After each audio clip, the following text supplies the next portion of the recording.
Welcome to New Tracks Modeling. New Tracks provides unique mentoring opportunities to enhance your modeling skills by connecting with talented modelers and manufacturers from around the globe who generously share their knowledge and artistic expertise. Build your confidence, refine modeling techniques, and share your projects with a supportive community of fellow modelers, all while enjoying the world's most rewarding hobby. Join us every Wednesday at 7 p.m. Eastern on Zoom and YouTube for our free live program. Missed a program? No problem. Individual show segments are uploaded to YouTube for convenient on-demand viewing. Be sure to connect with the New Tracks community by joining the New Tracks Facebook page, where you can interact with other modelers and see what they are modeling. Visit our website at www.newtracksmodeling.com, where you'll find information about upcoming events and the latest issue of our monthly newsletter, Observations. And now, here is the host of New Tracks Modeling, Tom Farrell. Good evening, everyone, and welcome to New Tracks Modeling, the live Zoom and YouTube show that airs every Wednesday at 7 p.m. Eastern. Jim Kello founded New Tracks Modeling to build a supportive and educational community where mentors help modelers build. Our media platforms include the live Zoom and YouTube show you're watching now, our Facebook page, our dedicated website, and the Observations newsletter, which has over 8,000 subscribers. I should also point out that the Observation newsletter will switch into a digital magazine in June. So I think you're going to like what you see there. Additionally, we have our New Tracks Modeling Scholarship Program, which you will hear about in a moment. Everything we do is completely free for our participants. Our entire team operates on a volunteer basis, dedicated to supporting the model railroading community. Before we begin tonight's program, let's take a moment to hear from our show's sponsor, Brennan's Model Railroading. Tonight's New Tracks Modeling Meetup is sponsored by Brennan's Model Railroading. For over 25 years, Brennan's Model Railroading has been offering unique products focused on the O-scale market. Their flagship product, Brennan's Better Ballast, was an instant hit and continues to be the industry leader. The prototypical size and natural color blend of real crushed granite make it the choice for discerning modelers. Since then, Brennan's has developed a complementary line of natural ground cover materials. Brennan's also has craftsman kits that anyone can build. The complete photographically illustrated instructions assume you've never done this before, and explain in step-by-step detail how to create an outstanding model. The Frank Ellison Tribute series of kits are amazing additions to any layout. These kits take Frank Ellison's scratch-built iconic structures to a new level using modern methods and materials with Dennis Brennan's additional details and amazing instructions. See the complete line of products on the Brennan's Model Railroading website. Use the QR code to visit.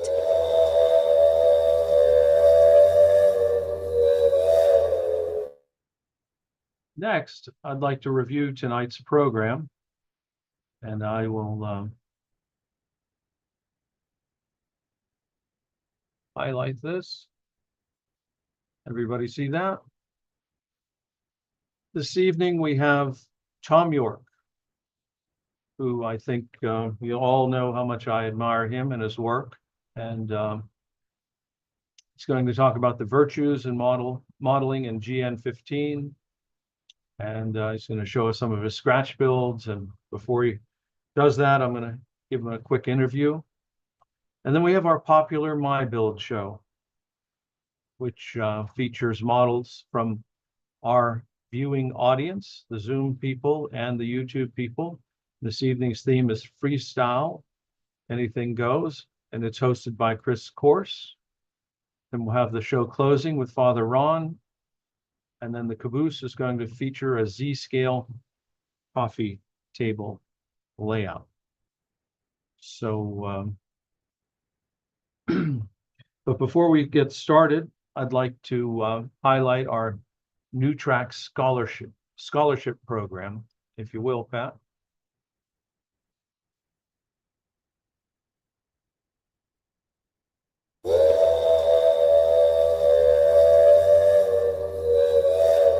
Are you a model railroader going to college in academic year 2025-26? If you are pursuing a STEAM degree, apply for the New Tracks Modeling Mentoring Scholarship. For the 2025-26 academic year, 3 $2,000 scholarships will be available. You can apply online at the QR code shown or on the New Tracks Modeling website. Model railroaders can support the New Tracks Modeling Mentoring Scholarship, the only national scholarships for model railroaders from a nonprofit organization. Donate online on Zephy. All donations are tax deductible.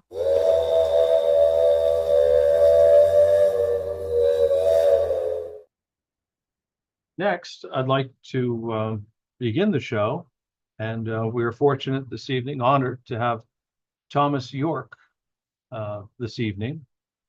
Pat, if you could highlight Tom and Tom tonight.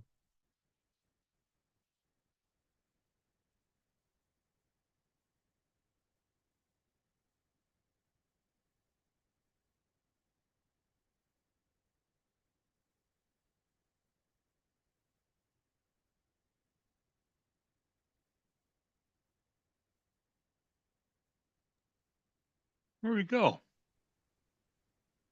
Tom, are you there?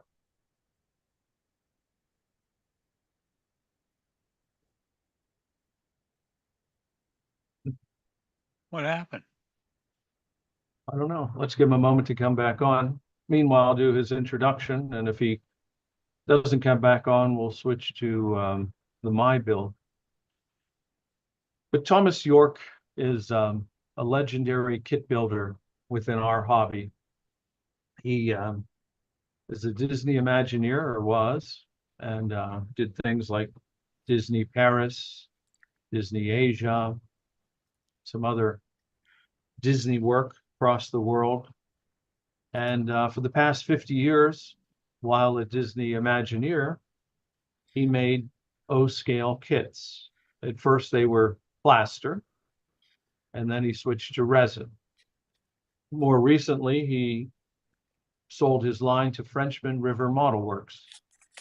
And anyone that's watched the show is probably aware that I've built a half a dozen Frenchman River Model Works kits and 4 Tom Yorks. I also have a collection of Tom Yorke kits myself that remain unbuilt on the shelf.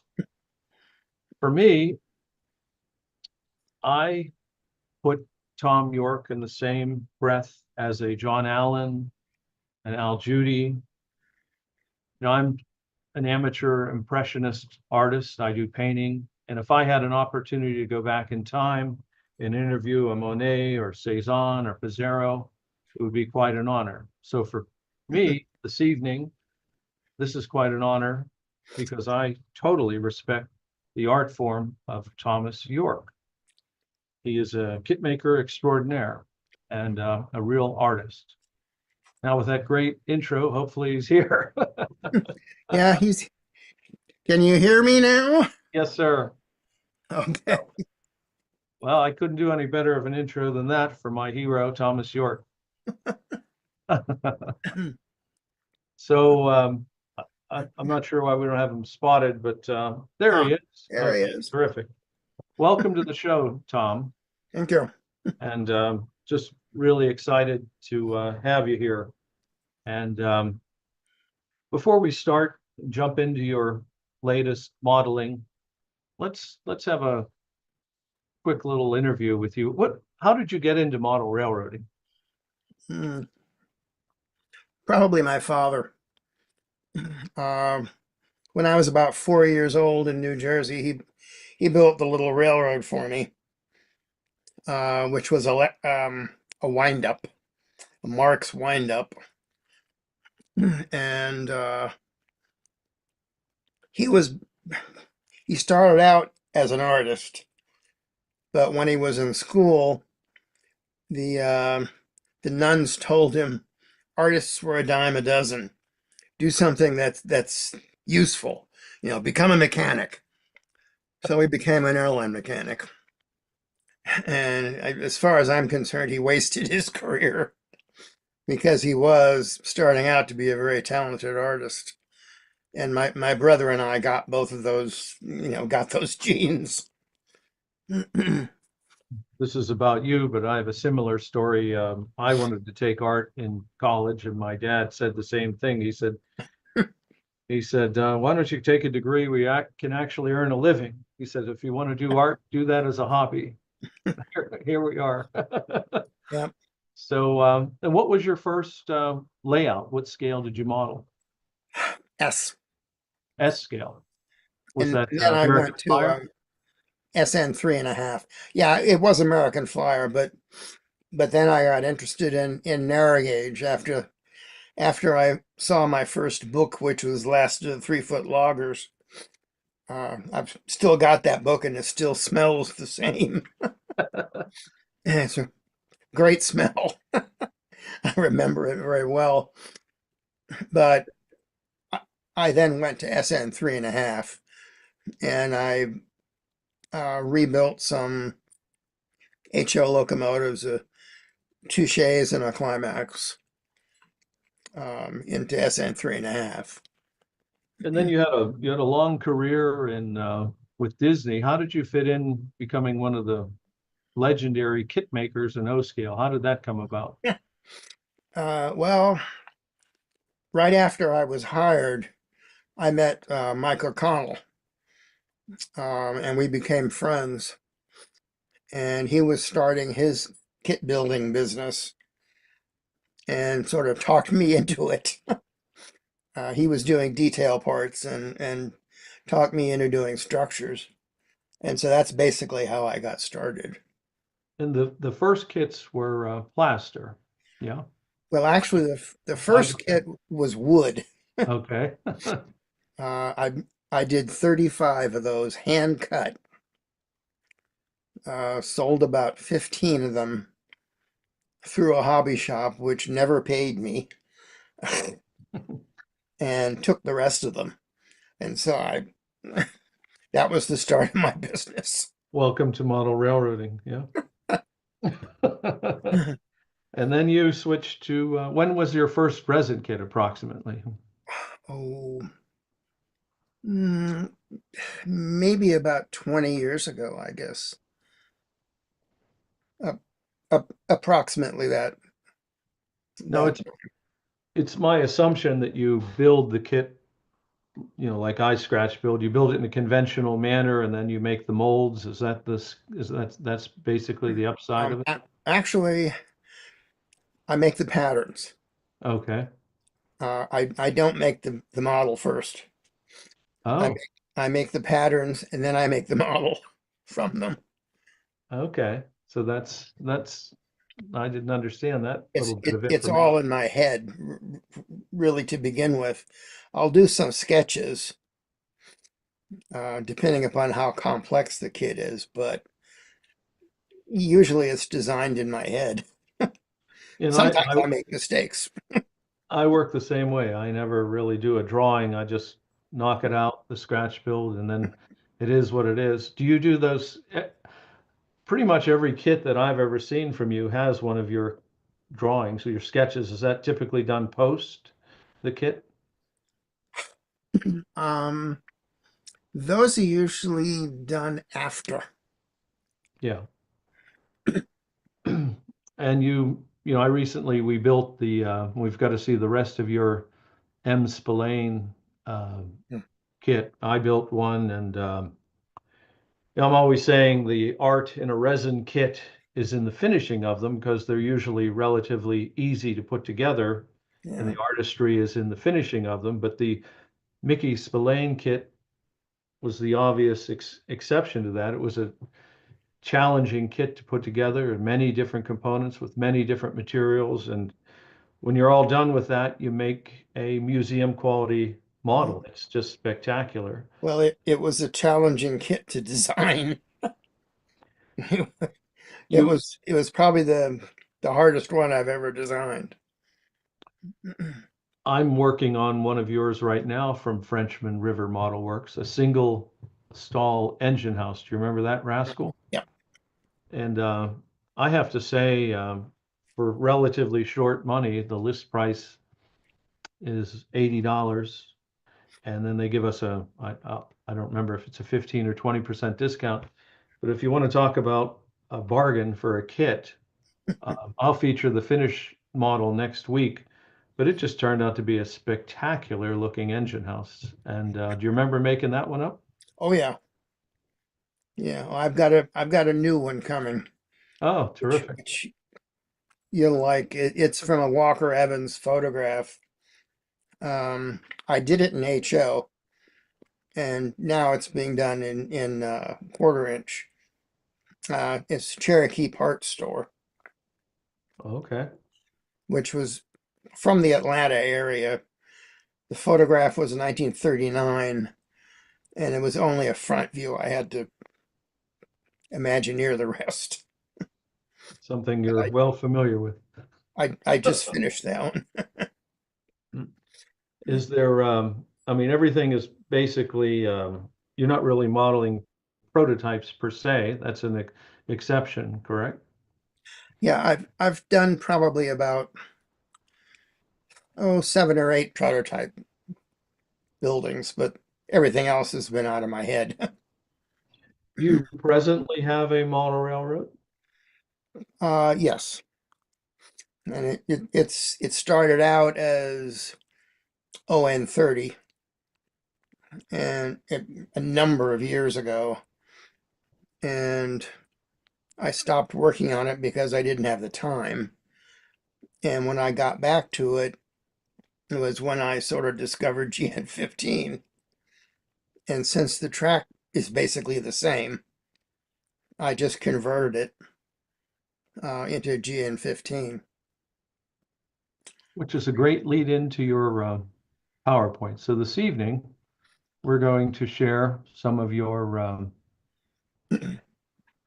latest work in GN15. And let's see if this comes up. Everybody see that? I do. That's what counts. So I will leave it to you. You just say next slide and I'll forward the slides. Well, we'll do the next slide. Okay. Okay. Uh, this is one of the ones that started the system. This was done years ago. It's the typical Bachmann ON3260, which was converted to GN15. It's a Bachmann frame, and everything else above the frame is new. It had frame extensions built on it in styrene, but that was a fun locomotive to build. I I should say I went to Cuba in 1981, not by gunpoint, but we went on a trip to photograph the sugar railroads, and this was the second to the last trip that was allowed by the United States government to go. So I was really lucky that I went, but it's the best rail fan adventure I've ever been on. It was a 9-day trip, and it was just absolutely fantastic. The Cuban people were great.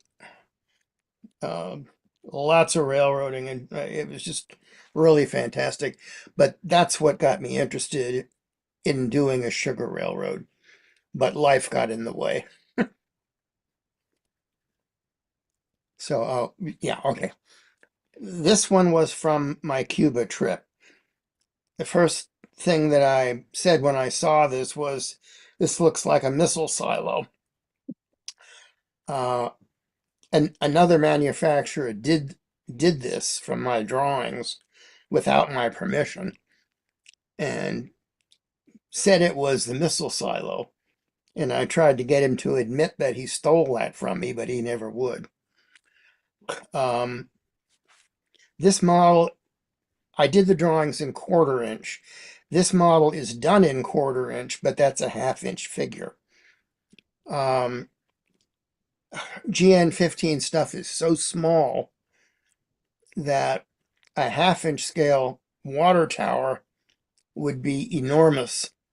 It would look out of scale with GN15 equipment. So I just did this following the O-scale drawings. It's plaster tanks.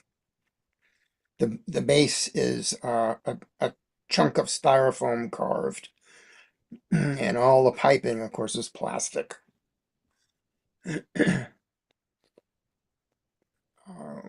Okay, this is the fueling facility,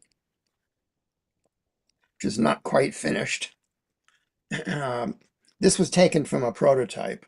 I've forgotten where. It's somewhere on the internet. I saw it years ago and decided to do it.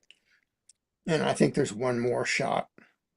Yeah, the backside. Um, this was a fun one to do. The gas pump's not finished yet, but this will provide gasoline for the little critters. And we can go to the next one. Okay, this is what I do with track. This is Pico track. I've hand laid track before, been there, done that. I'm too old to start doing it again. So what I do was I double up the ties and I space them apart. And then I paint them and detail them. And since most of my track work is going to be pretty much buried, not like this, my track work will be more buried than this because it's just industrial track. It has to be buried because I can't do this with the turnouts. Otherwise the turnouts will fall apart. So I have to bury the ties mostly. But I think it's fairly convincing for not hand laid track. Then go to the next one. Okay, these are two structures that are not finished yet. These are the ones that I started with. They're both from a prototype. The one on the right, I believe, is Jamaican, and the one on the left, I've forgotten what it was. They're basically plywood construction with basswood and redwood, wood parts. The corrugated is corrugated paper, and the one on the left will get a, a, a deck to it. The one on the right will be green, as per the prototype. We can go to the next one and we'll see. Yeah, okay. This shows the underside, how the building is sort of falling apart under the roof. The siding on the front is basically done. It's got spackle in between the boards, and the rest of the first floor has to have spackle in there to make it look like a stucco finish. Let's do the next one. Okay, this one, basically the railroad is a U shape. It runs from the dock through the little town, past the fishery, and it goes to the railroad facility, the yard facility, and engine facility. It is supposed to go on across a little bridge to the sugarcane fields and the sugarcane factory. However, I'm not going to have the time to do that, and the space is probably not going to be there. So it ends at the bridge. It's just a U shape. But this is a rum bar, which is very popular in the Caribbean. It's all scratch built, basically from wood. It's a foam core box with wood and paper corrugated applied to it, and a whole bunch of signs from the internet. Do the next one. It shows the paper corrugated. And we can do the next one. That's the rear. And then the following one. Okay. And then the next one. And this one has an interior, a sort of pseudo interior. It's not really supposed to be displayed with the roof off. You just look through the doors.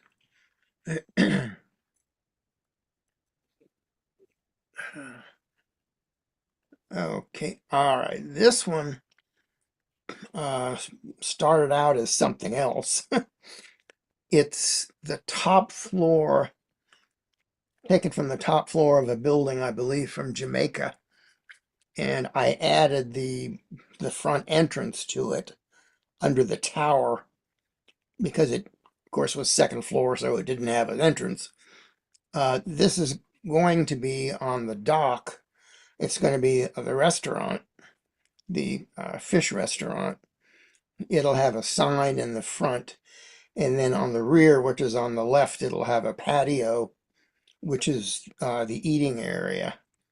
It's basically all wood construction with paper corrugated roof, and then some of the details are resin castings.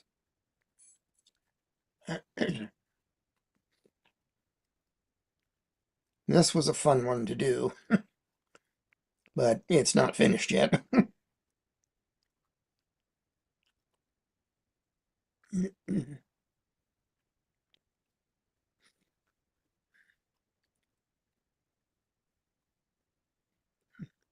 It's going to have resin doors on it, but you can see how it's falling apart. It's built that way to make it look like it's been around for 100 years. That's a great shot there, by the way. Well, this was a fun one to build. The the columns are dollhouse dollhouse parts. What is the physical size of this to put it in? GN15 is not a familiar scale. The the roof overhang, it's about 12 inches by 12 inches. Okay, just to put it in perspective. So these are by model railroad standards, large models These are relative. pretty big. Yeah. Yeah. And they are reduced in size. Yeah. Okay, this one, this is Joe's jerk chicken. Joe bought one of the old passenger coaches from the railroad to do as his business. As you can see, Joe has one arm. That was because he used to serve alligator bits. Unfortunately, an alligator took his arm, so he doesn't serve alligator anymore. So the story goes. But what actually happened was when I was building this little figure, I dropped the arm on the floor, and I have never been able to find it. So he has one arm.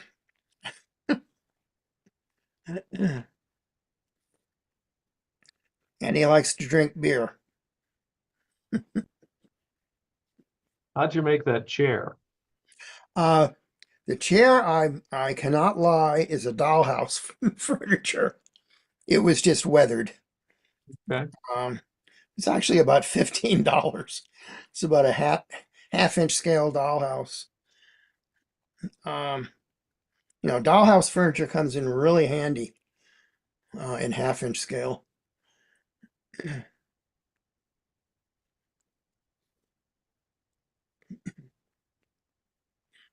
a nice The, shot. the coach itself is resin. Was a resin kit that I did years ago. And that coach is it's about 8 inches long.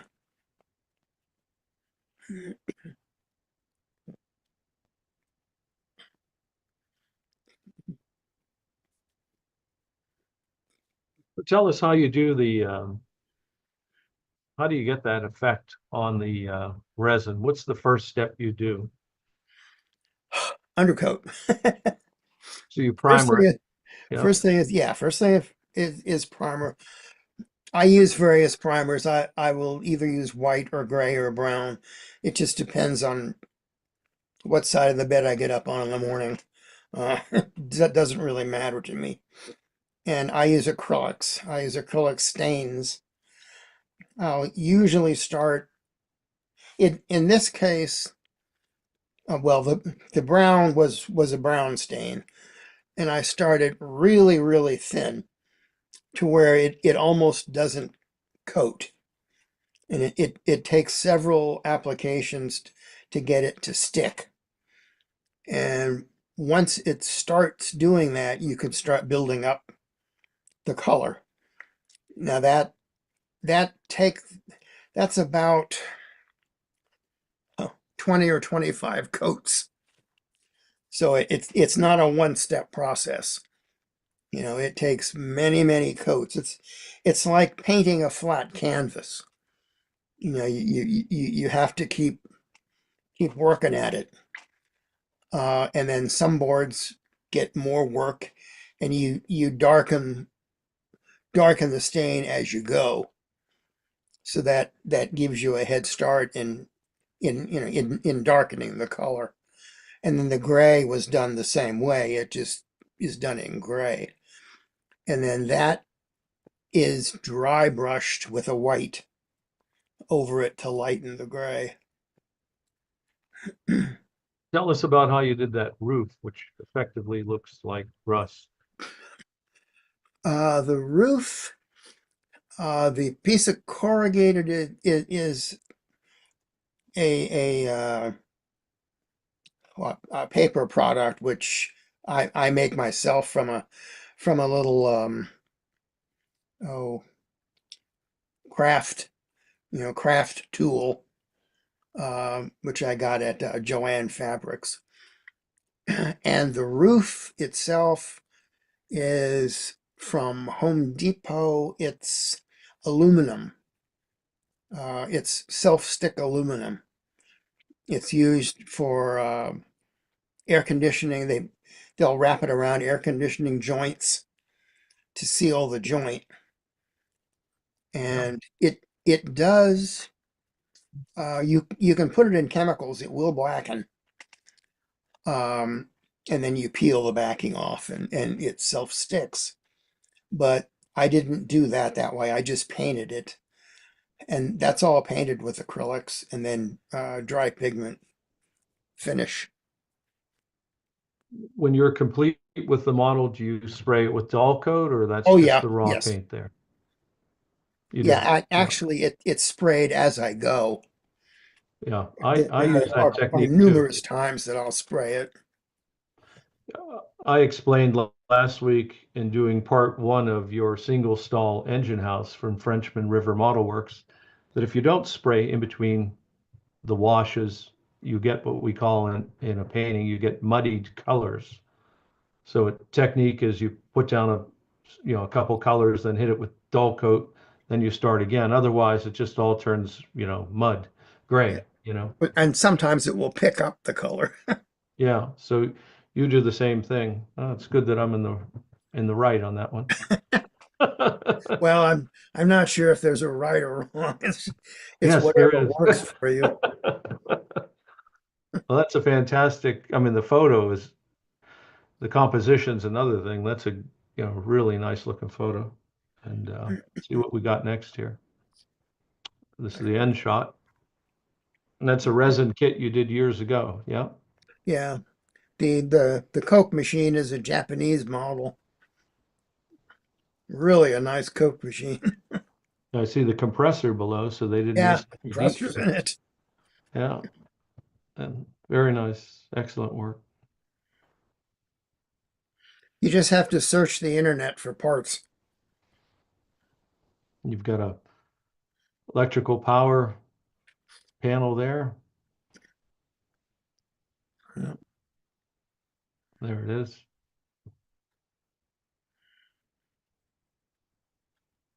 And the lettering, which looks unique, how'd you do that? Those are my own decals. Okay. Just computer. computer decals. I wish I had more typefaces, but I don't. Do you use like Adobe Illustrator or Corel? Um, let's see. Ah, I just use Word. What I have in Word. Oh, really? So anybody can really do this by checking a font out, and you print them to color, of course, Yeah, and then they're yeah, decals. yeah. I've always been challenged with decals. Do you put them on the flat surface, or do you go to the trouble of glossing it up, then putting the decal on, and then flattening it? What's your technique? Mostly I put it on a flat surface, Yeah, that's what I and do. it seems to stick, very well. I use the Walther's solution, decal set. Yeah, solve a set or It's their all set. Yeah, equivalent. yeah, to put that on, and then once that's dry, I'll cut the cracks in it in the boards, and then I'll put a final coat of the solution on, and then when that's done, I'll hit it with dull coat. Yep. Well, I'm glad that you're reinforcing my heavy use of dull coat. Yeah, I should own stock in dull coat. Me too, and that's like $12 a can now or whatever. Yeah, it's There's a nice close-up. So see the detail, the nail holes, the weathering, the rust. It's a complete model. Very nice. Yeah. uh, and this is next door. This is the Vespa rental booth. Uh, the gas pump is what is it? Franklin Mint. I had to search for that one. Um, this has a complete interior detail, obviously because it's kind of a chicken coop, so the interior shows. Um, I found Vespas, so I quickly ordered 3 of them before they were not available anymore. And this is the way visitors get around the island. So this is a Vespa repair place.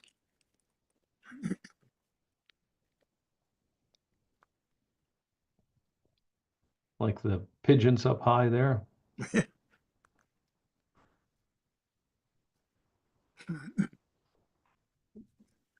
This is very similar to the construction I used for my shanty town. Anything they could scrounge, they Yep. built a little shack. Yeah, very nice. Well, I will be doing a shanty town once I get around to it, where all the fish workers live. Yeah, exactly.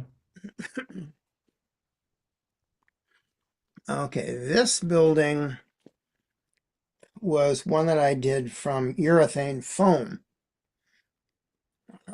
carved from that. Most of the stonework is carved. There's a couple of stones in the front that are real stones. Um, Signs are from the internet. I made this one was done in 1/2 inch scale.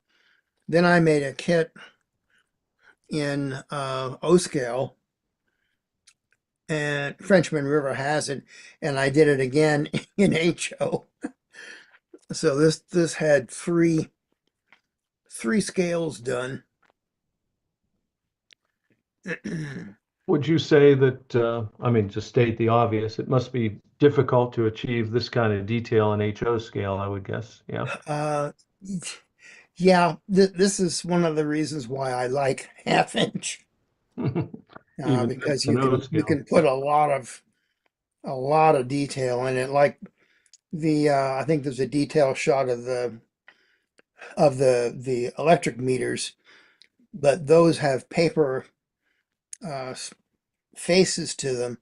But then I put a glob of 5-minute epoxy on top, Oh, and that gives the nice face to it. You just can't touch it until it's dry. walk us through how you do a door like that. So from base colors to just, if you remember, just walk us through how you do a door like that. The door itself is wood. It's stained first. It's actually finished in stain. And if I didn't put any color on it, it would be done. I mean, it would look fine, but I wanted to have it colored. So you have to start with the undercoat first. I mean, it's got to look like wood before you put any paint on it or any color. So I did that with the standard acrylics, just acrylic stains. And then I dry brushed white. Actually, I stippled white with a really stiff brush.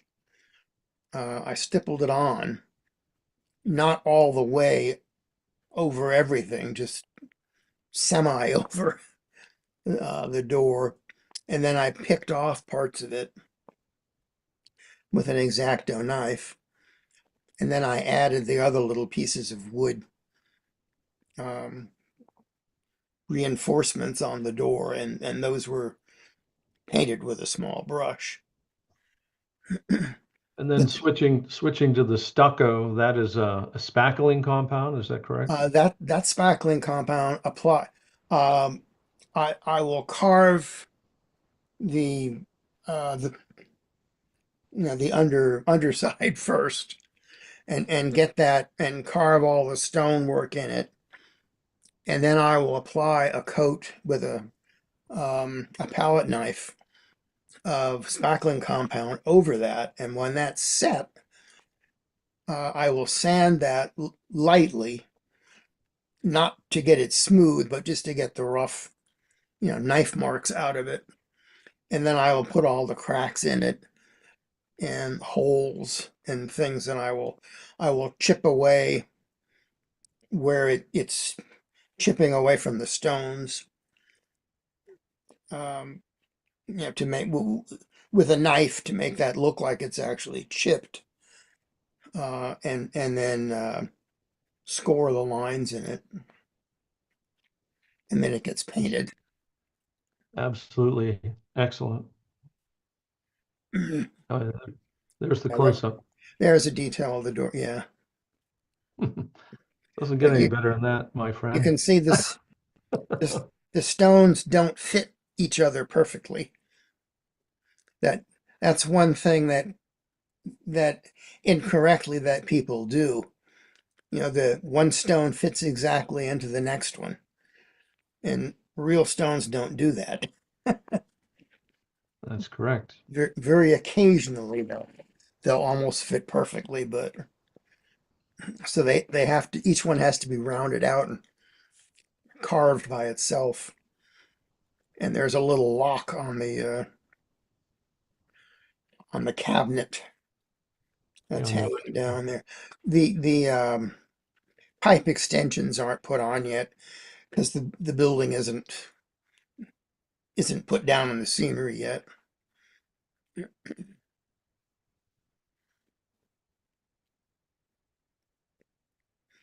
Yeah, the little stones on above the door are real stones. There's some rebar starting to show where the concrete is starting to crumble, and that's just wire set in there.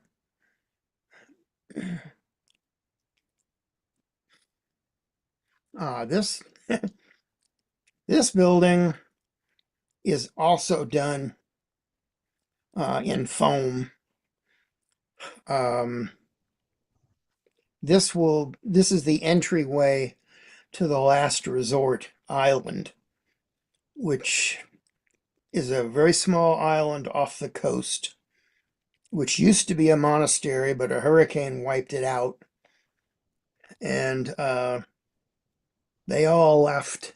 And an enterprising guy came along and decided he's going to make a resort out of it. So he made a clothing optional resort for young women. No men allowed on the island. And hopefully I can get to build that one someday. But yeah, this is the entryway. The railroad used to run there, but a hurricane wiped it out. The only way to the island is by boat or seaplane. And this is about, let me see, it's about maybe 14 inches long, the little chunk of land. And it's foam rocks, handmade palm trees. Very nice. The only thing that's dollhouse was the figure and the fence. The rest of it is scratch built except for the roofing.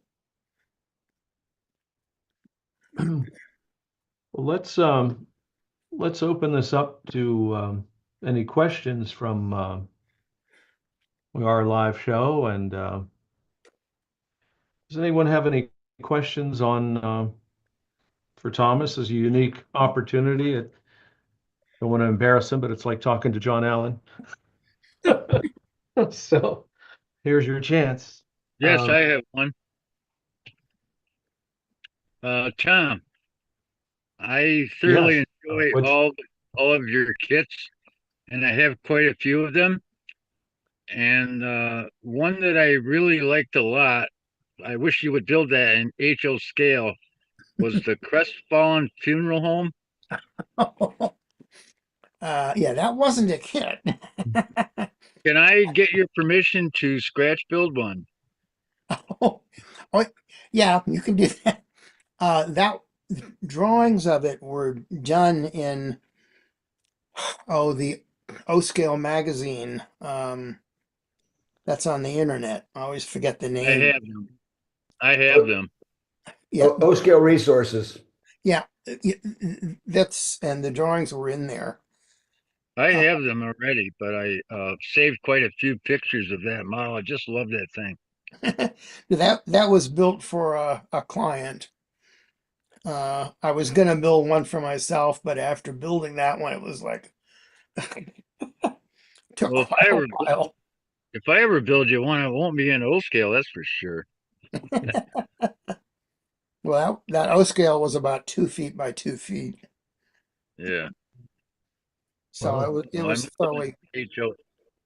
fairly large, and a lot of the parts were resin. Which Beautiful. Just beautiful. yeah, it was a fun one to build. It was we have another question for Tom Yorke. Hey, Tom, the backdrop behind your figure there. What scale is that? that's 1/2 inch. That's 1/2 inch. Yeah, that was built for the same client. Great set of buildings. Looks really cool. It's unfortunately shown backwards, but Well, so is mine. all those are foam carvings with resin details. They're really nice. Exceptional weathering on them too. Another question for Tom.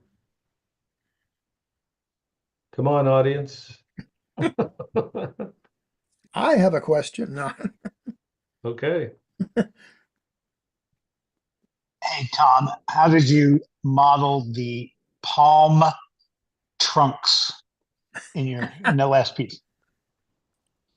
The palm trunks are pine cones.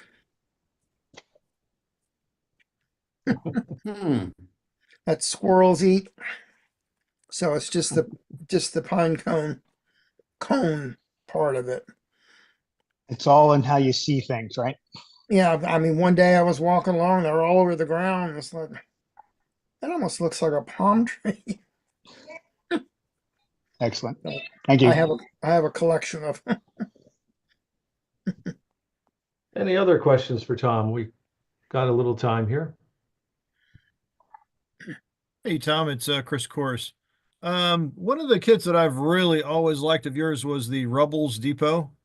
So wondering if there was like another if there were other kits or other designs that go along with that. Well, I did Rockopula, which was the tower, which was Rubbles with a tower. Mhm. Um, the only other ones that could possibly go along with that probably would be the Pepitos Mexican buildings. Okay. It's just such a neat kit that I figured that finding other things in a similar style would be really neat to be able to put them all together. We have another question for Tom.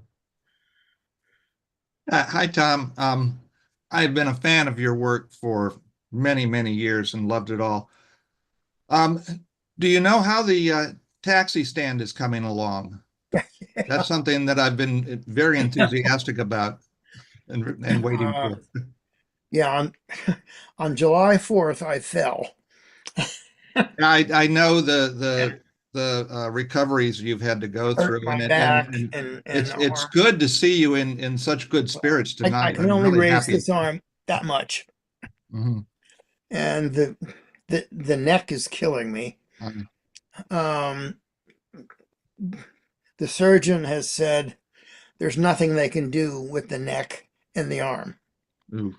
so I'm stuck with it.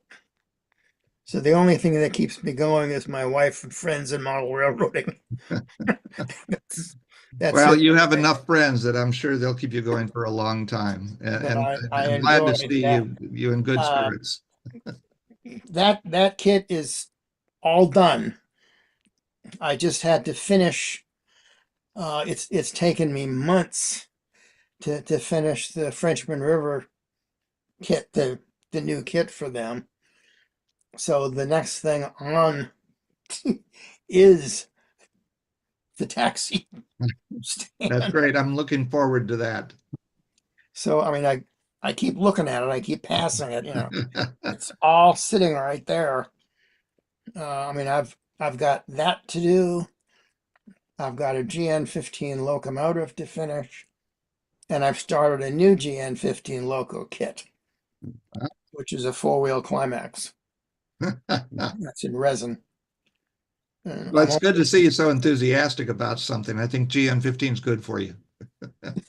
oh, I've never had more fun in model railroading, I think, than GN15. I Well, mean, that's great to hear. it's just a blast to do. It's so much fun. So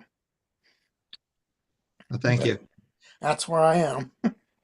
Any Uh, final question? Hey, Tom, what made you choose leaving plaster models to go to resin? Oh, several things. Plaster costs a lot of money to ship. Plaster is more brittle, so it has to be packed very well. Also, the walls are a lot thicker, and I can get better detail in resin. Um, Resin and plaster paint almost the same. You can stain resin. You just have to undercoat it. And what you're doing is you're not when you're staining plaster, you're staining the plaster. But when you're staining resin, you're staining the undercoat paint that you put on. And it works the same way. It's really literally the same. What color stay undercoat do you usually use? White or gray or anything in particular? It just it depends upon what I'm doing. Like the green bar up there was stained brown. Mhm. Um, most of those buildings were stained brown to begin with.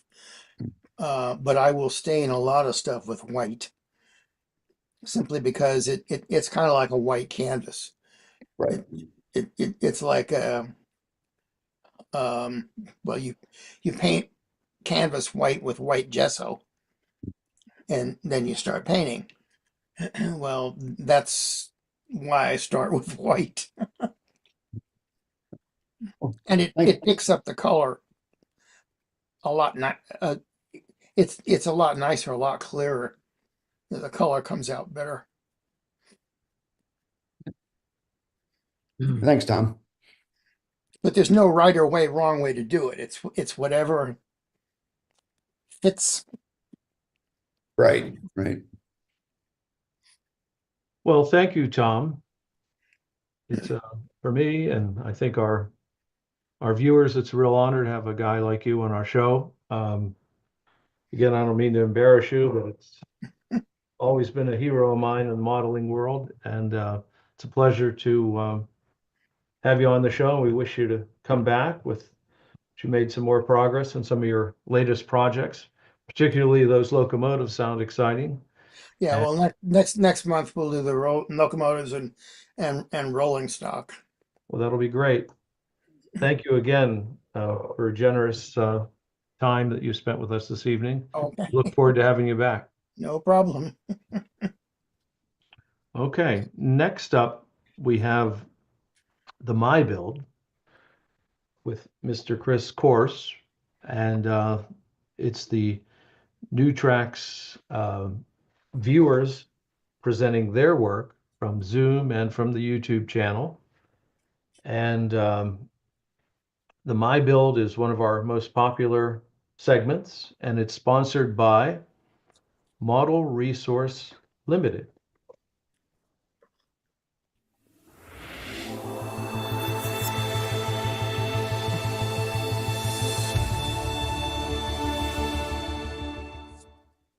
Welcome to the world of scale, O and S railroading.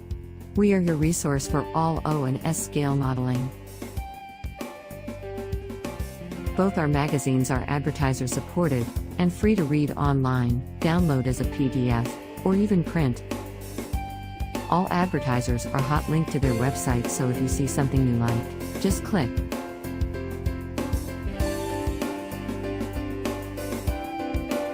Please check out our websites for the current issues.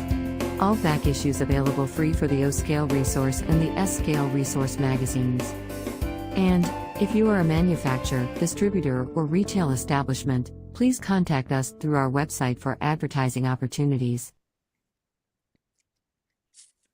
Okay, now I'd like to introduce Chris Corse, who we all know, staunch supporter of New Tracks modeling, My Build.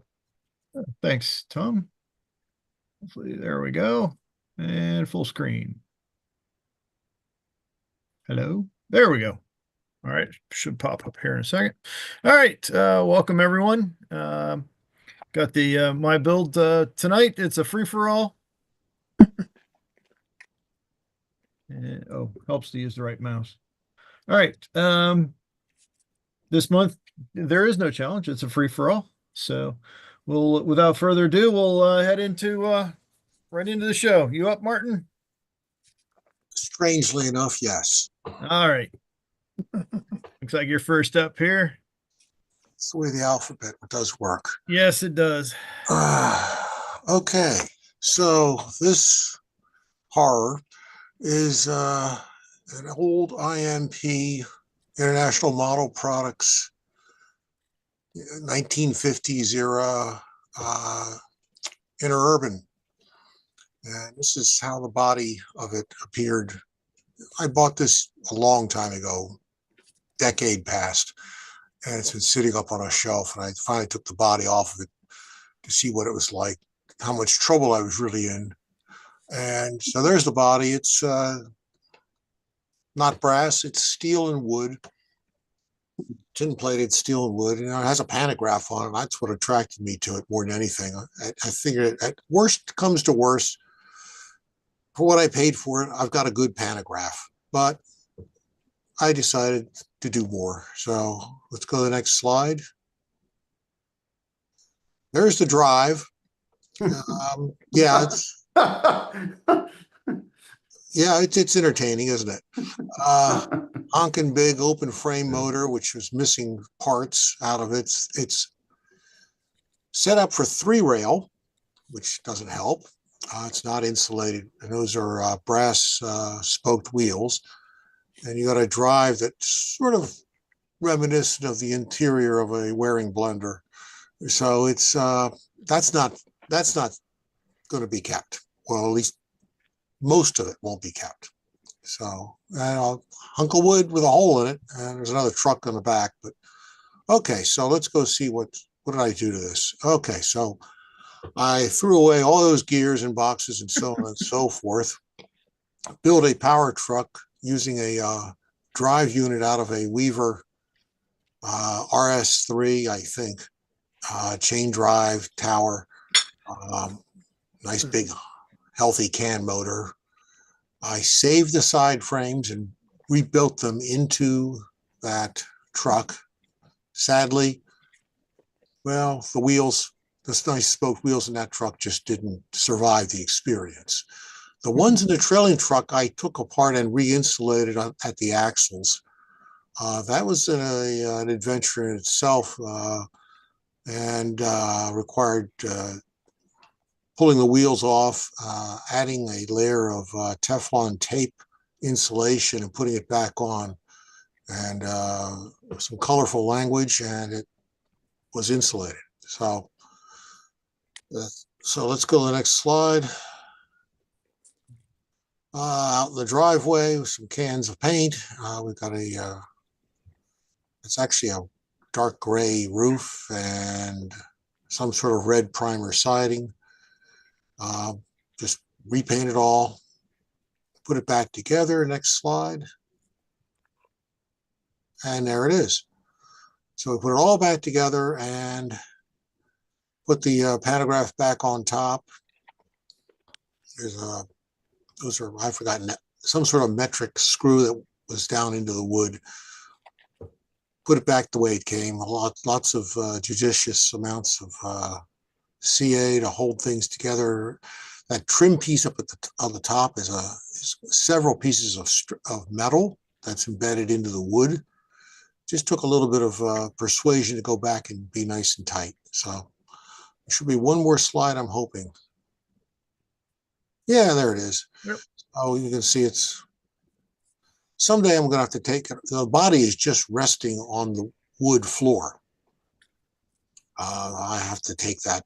Someday I'll go back and do something with the windows. When I find something suitable, it closes them off. I mean, the view of the can motor is not the most pleasing. So not the most, it doesn't have the best aesthetics. So, but you know, it's not too terrible for a 70-year-old import from Japan. I saved the side frames, saved the body, the roof, the pantograph. I think it looks better than it did. That pretty horrible yellow and green was Pretty dated. nauseating. I think it's the nicest word I could come up with it. So it was fun. Salvage, and I don't know what I'm going to do with it because it's entirely wrong for anything on my layout. It's way too long to go around any curves on my layout. It's probably going to be looking for a new home someday, sooner than later. So that's all I got for this week. Any questions? It came out pretty decent. Oh, I'm actually rather pleased with it. I just don't have a use. I had my fun with it. Time to move on. All right. Any questions for Martin? All righty. Well, thank you, Martin. All righty. And now we will move on to Greg. Saw you up earlier, Greg. You around? Yeah. I'm still here. All right. Happy to say. And here's your bakery. Okay. Mine isn't quite as old as Martin's, but it does harken back to my childhood, and it may for a few of yours as well. This is a Superior Bakery. This particular version is the Concord Helgen, but this goes all the way back through the IHC and the Revell line.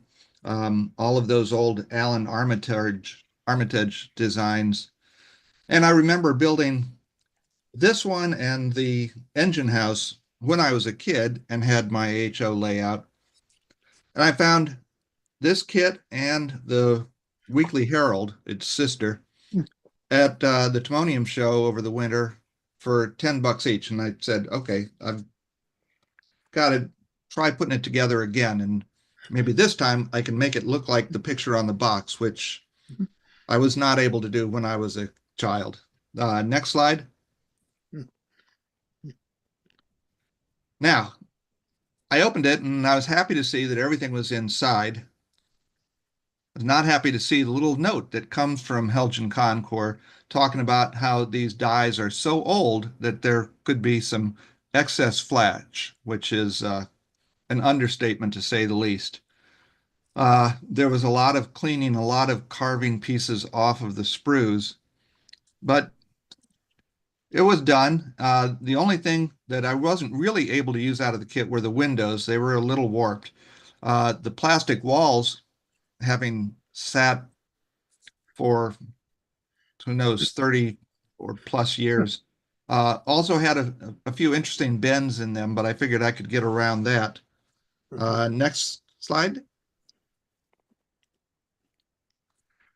So this is an example of just some of the what they call extra flash.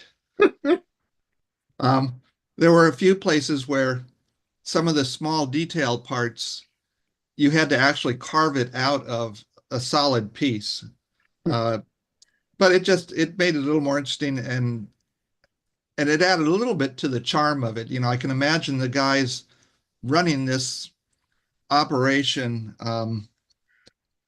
saying, they're still using these molds. This stuff is squeezing out everywhere. And somebody says, yeah, they're still paying to have them done.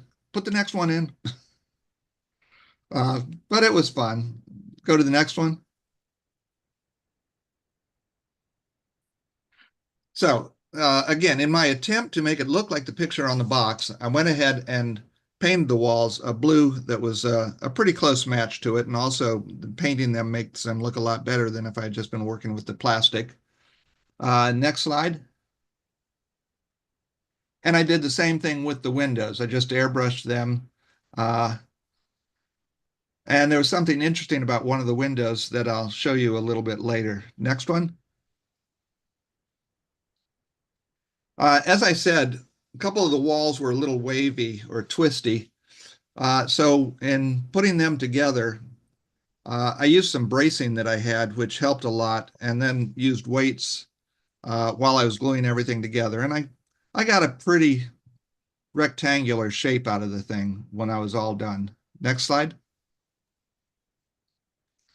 Now, if you remember these kits, one of the things that used to come in the old kits was either a slide of paper or on the back of the box, they had the billboards that were supposed to come with it. Well, this didn't have either of those. So I just found a couple on the internet and I decided, well, it's a bakery. I'm going to make it a Sunbeam bakery because that tied into something that I was going to do on the other signboard. So this was after I built the billboard. I just printed out an ad that I found on the internet and put it in place and then weathered it and dry brushed it and made it look a little older. Next one. And this ends up being the finished kit. Now, the interesting thing about those windows, in the instructions, one of them is supposed to, instead of a fan, have a little spot where there's a D and a D shape cut out, and the smokestack is supposed to go into that. Well, all of mine just had fans. There was no D shape. So I went ahead and made my own in a piece of styrene and just glued that in place. And then again, wanting to make it look like the one on the box, I said, okay, but I got to do some weathering. So after everything was painted and put together, I used mostly dry pastels and artist pigments for the weathering and the rusting of the stuff. Next picture. Come on. Next. There it is. And one of my biggest fears was what were the decals going to be like in a kit this old? And I was very happy to report that the decals worked as good as they probably did when they were new. So whoever made those decals, good for them. It did take some Solvacet and some Diasol to get them to snuggle down into the bricks. And then I went over them brushing on some dull coat, but they came out much better than expected. And the windows that I wasn't able to use because they were warped, I just took some acetate and sprayed the backside of it with dull coat and put those in place for frosted windows. Next one. And it was my goal to use everything in the kit that I could instead of making something that might actually come out better. There were a few things that if I had made them, they might have, come out better. The lamps and stuff like that. But I just wanted to build the kit in the spirit that it was supposed to be built in. So I used everything I could, and that bulletin board on the back was where the other sign board was that didn't have a sign with it. You can go to the next slide. So what I decided was, well, this is a loading dock, and I know that at a place where I used to work, they had a bulletin board for all the drivers to get notices and stuff. And so I went ahead and put this together using Photoshop. And I even added some Sunbeam Bakery flyers that I found on the internet, including a driver of the month and a little thing where they were talking about their new trucks. So all in all, it was a fun build and came out way better than the one that I did back in the early 60s did. So I was happy with that. And now I'm actually starting to work on the Weekly Herald, its sister. But I'm not going to build it like on the box. I'm going to build it like it probably would look today in an inner city setting. So that's going to be a different kind of challenge, but a lot of fun. Thank you, Chris. I appreciate it. Yeah, thanks. Thanks for sharing, Greg. This is really a unique project because I know I tried one of these a few years ago and it was like, this is garbage. I just gave up on it. But yeah, I mean, if you take the time and the talent, you can do it right. So, any questions for Greg? Hey, Greg, this is Tom Farrell. I Yes. mean, you did a fantastic job on this. I mean, look at that Thank you, close Tom. up. I mean, that looks fantastic. Great job. Well, I know you like working on some of the old kits too. So it is fun kind of reviving something and giving it a second life. Excellent. Chris, excuse me, Greg, I really like the bulletin board. That's a really cool detail. Yeah, I'm trying to think of a sign to put on there, and then I harken back to what would the drivers want to see, because they're going to be pulling up to that loading dock all the time. And I thought, well, probably news about the company and stuff like that, and who has a room for rent and those kind of things. So it was fun putting that together. Impressive. Thank you. Hey, what did you use for your gray metallic paint or surface? I after I put them together, I airbrushed a Vallejo primer on them, and then I used just I think Tamiya aluminum spray can for them, and then went over them with some artist pigments and some Rust, yeah. I think the rusting that I was using, I like to use Mission Models washes for rust. Thank you. Yeah, so the silver was just basically spray can. All right. Any more questions for Greg? Nice job, Greg. Thanks, Pat. All righty. Well, thanks for sharing, Greg. And like I said before, it's really cool to see an old kit like this getting revived and etc. So, all right. Thanks, Greg. All right. Next up, we have Bill Davis.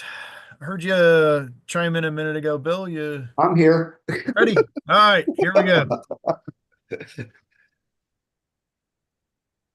This is a neat Okay. build.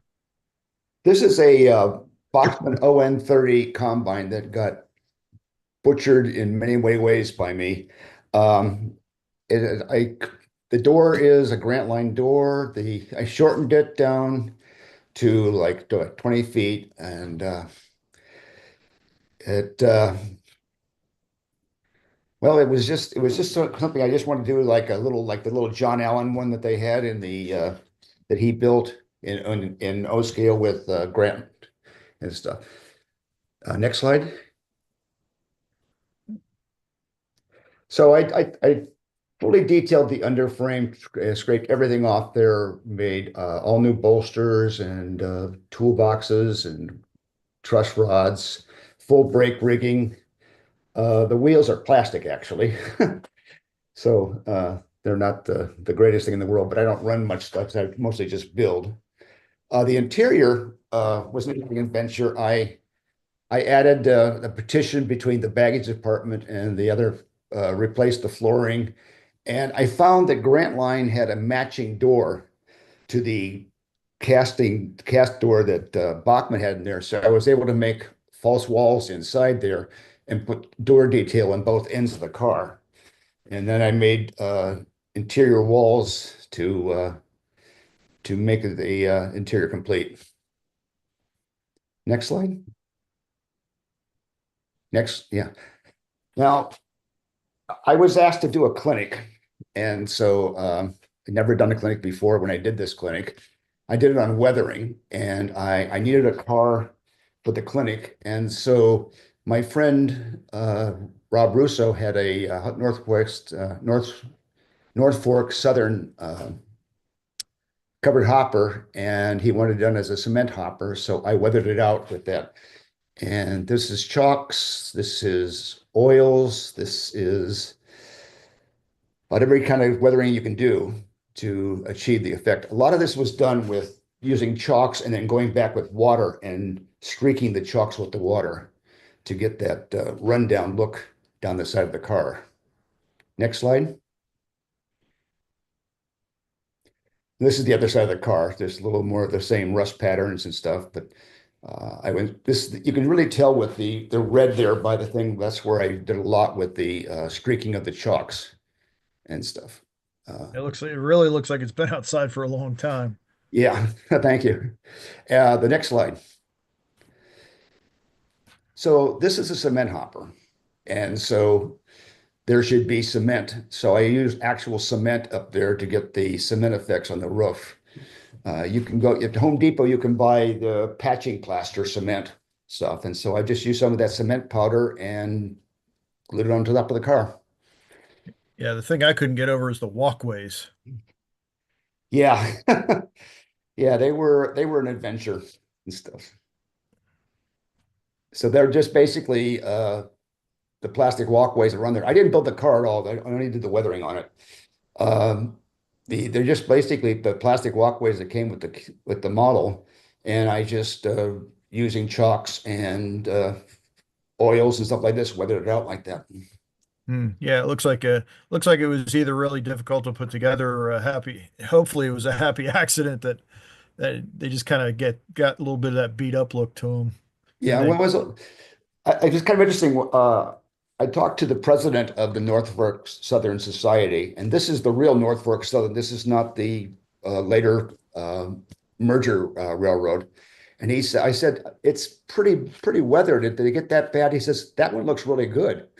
So I don't know how bad their equipment got, but it must have been pretty bad. So, alrighty. The original color of the car was black. Black. Okay. Not much black left, though. Right. Next. Yeah. So I had some laser cut walls in my parts bin, and I decided I wanted to build a cabin. And so I took these laser cut walls and the floor piece and added about 3 feet to the side so it was a less square building, and produced this little cabin building here. There's some unique things in here. The siding on the building is made with wine bottle foil. if you go out in the desert, you'll find there's a lot of places out there where they had corrugated metal, but they've also had flat sheet on buildings. And so that's what I was after, the flat sheet look on the building. Next slide. I built the total underframe of the thing by using 4x4s and 2x4s, and it's braced in every way possible that could be braced under there, which probably never shown up in a layout.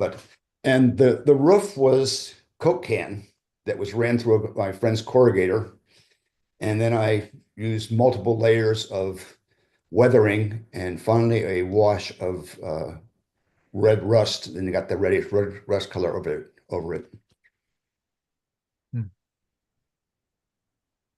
Next slide, is there? Yep. For the interior, I decided to put an interior in it, and so the pictures are off the internet.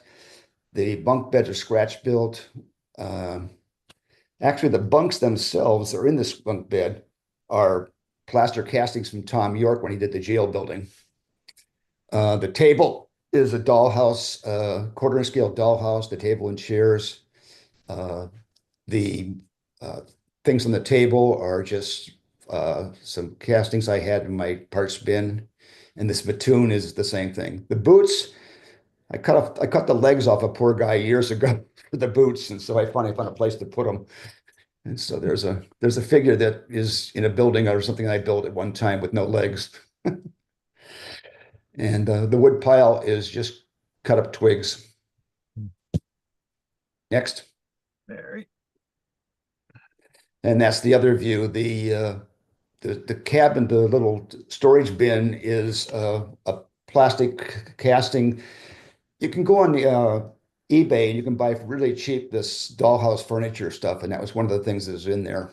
I did some modification to it, added some detail to the doors and some Z bracing stuff.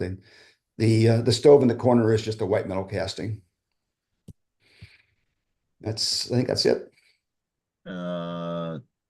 Yep, this is the last one. Yeah, and that's just a couple more pictures of the completed cabin. So, any questions?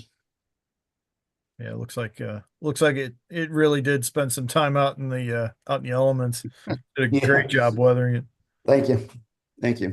Bill, it's Greg. I think your weathering on this and on the rail cars is absolutely gorgeous and spot on.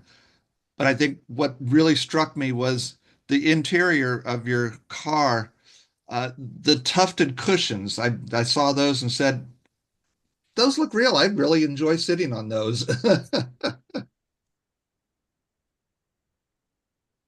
Those tufted cushions are Grant Line castings in O scale.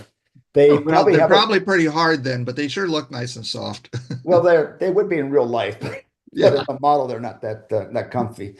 But yeah, I had to kind of patch them together to make them the right length and stuff. But anyway, Beautiful work. thank you. Came out fantastic. Yeah, I would not believe that those are plastic trucks or wheels. Yeah, well, I painted the wheels threads. They're actually not plastic. Jerry Kitt's Foothill Model Works put out a wheel set that was like Celeron or something. I don't know what was some kind of material. It works. That's all I know. Yeah. And that's OM3, not an OM30. I regauged everything. Oh, okay. I mostly model OM3 or Proto 48. So. All righty. Any more questions for Bill? All right. Well, thank you, Bill. Awesome work. Now let's see here. We will move on to who's next? Tony Dixon. You up, Tony? All right. Yeah, he messaged me a little bit ago. He thought he might be a little bit late. So we will go on and I'm here. I was just there having a you hard are. time getting the mic kicked in. Ah, okay, cool. All right, you're up. So I've been working on a S-scale GP10 rebuild using an American Models Jeep 9 and a bunch of detail parts and some new 3D printed parts that are now available from 3dptrain.com. And this picture is actually pretty close to the end of the build. So the interior is 3D printed. The air filter is 3D printed. Exhaust stacks are all 3D printed. The number boards and center windshield section are all some of those new parts.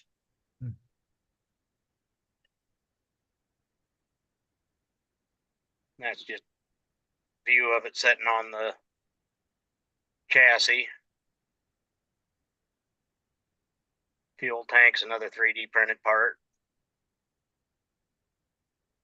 So locomotive's not completely finished yet, but it's pretty close to it. Trying to do one of each of the Chicago Central's rainbow fleet, and this would have been the last of them, thus the CCP on the battery box door.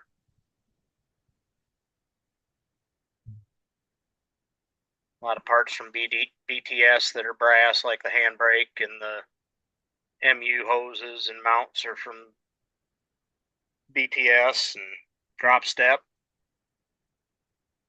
Pilot fillers are available on 3DP trains from Century Models as a designer.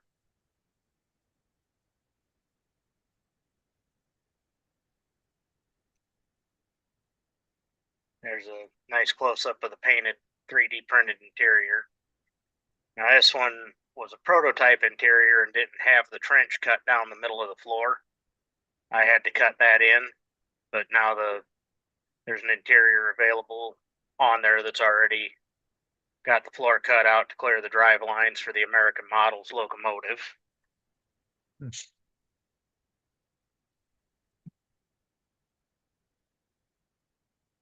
Another view showing off the interior. It's not hyper detailed or anything, but it's enough that when you're looking through the windows, you can actually see an interior instead of a big gaping hole back into the engine body.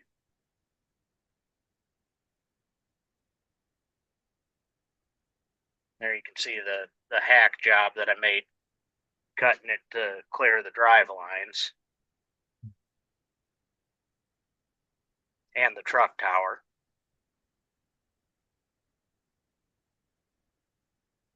That's the windshield section, number board sections, just in the 3D design when I was working on them. There they are, printed and installed.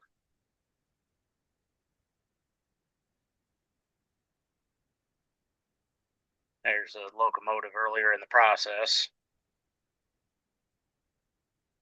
Going backwards, deconstructing them.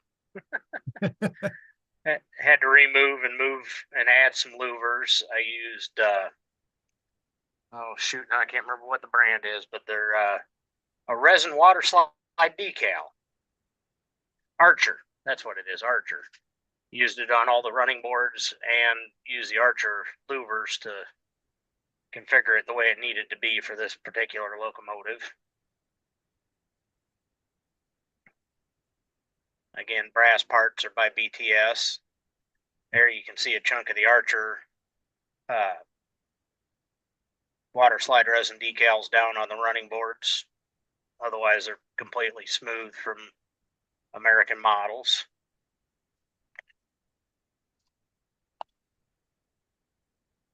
More pictures of the louver modifications. Had to add the second set of louvers on each of the doors there behind the cab. Remove one set on the third door back, or fourth door back.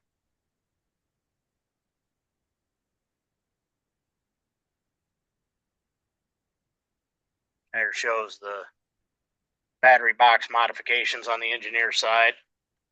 To get the proper Paducah set up, I had to extend the battery box and redo the handrails. I actually used some clear packaging plastic because I was out of 0.015 sheet, but it worked out. And then the latches are Archer. resin water slides again.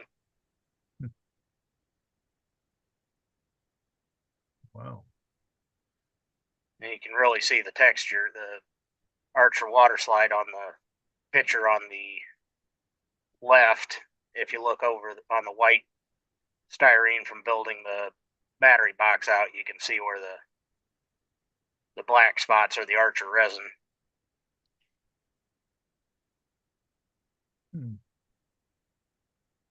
For all the catwalk walkway. Okay. All right. Looks like you added a bunch more details. Like, is that a new headlight on there too? Yep, that's a 3D printed headlight, and for the life of me, I can't remember who did it. I've had it since before Shapeways closed. And I want to say the designer was out of Canada, but I cannot remember his name to save my life. It's something that's been in the parts box for the last 3 years or so. To get that distinct frog eye, Illinois Central, Paducah rebuild headlight configuration. Alrighty. Well, thanks for sharing, Tony. Are there any questions for Tony? Yeah. Hey, Tony, this is Greg. Those Archer water slides, for the louvers and the catwalk and stuff, you can actually feel the texture on them? Yes. Wow, Yep. that's they're nice.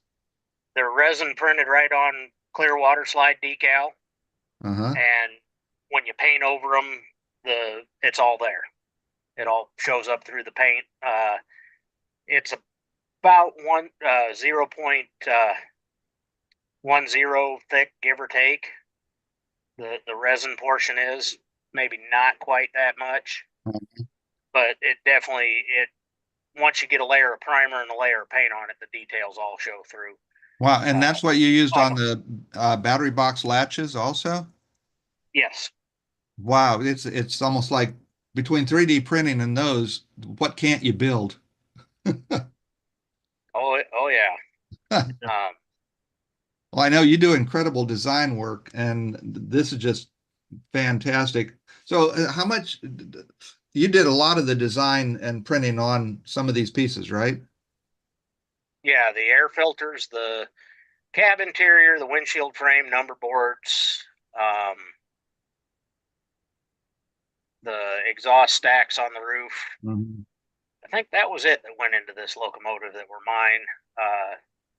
The fuel tank and pilot fillers are from Robert Frashella. I probably butchered his last name.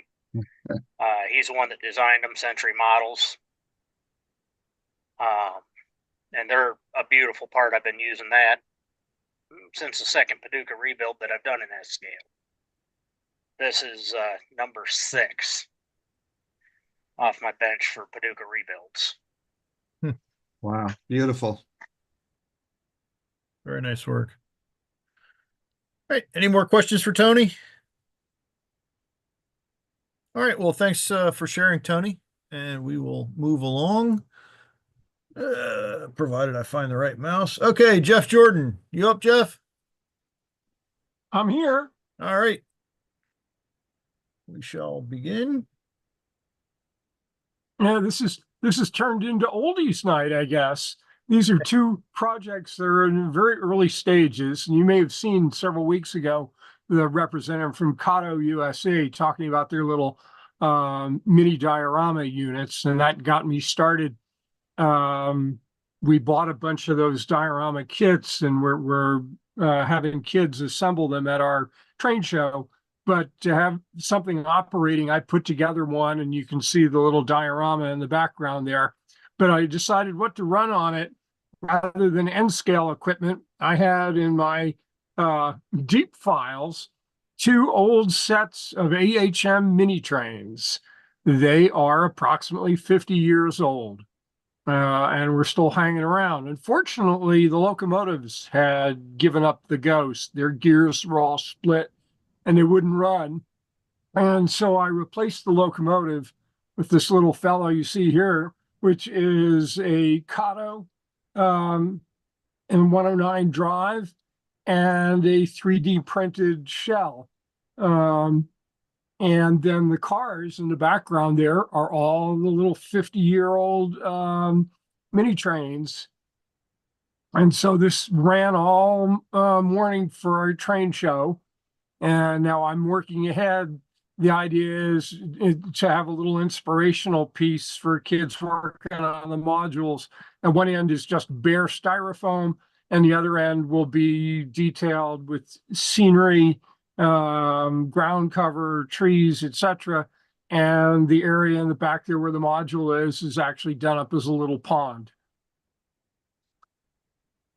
So the next slide, which I think is just this guy running. Yep. Incidentally, the original cars were a pin and loop kind of coupler. And so I had to convert the N-scale couplers on the Cato drive. And so I very carefully drilled the knuckle and inserted a little wire to put a pin on each end. There you can see it. So it'll work either way with the N-scale couplers or the pin and loop. Also, you see in the background the other mini train units, which the cars are a little bit bigger, but they're so light, they hardly stayed on the track. I went out in the parking lot and got pieces of gravel and loaded those cars with a chunk of gravel each, and then they ran just fine. So that's Cato and the mini trains. Now, for something entirely different, but also very old, we switch to my next slide. There we go. That for over a year, I have been collecting bits and pieces to scratch build a rotary snowplow in narrow gauge. And I found this fantastic photograph of a rotary snowplow operation. And it was extremely educational because compare the size of the rotary snowplow to the locomotives. I was afraid when I started looking at the original plans that it just looked way too big as compared to my locomotives.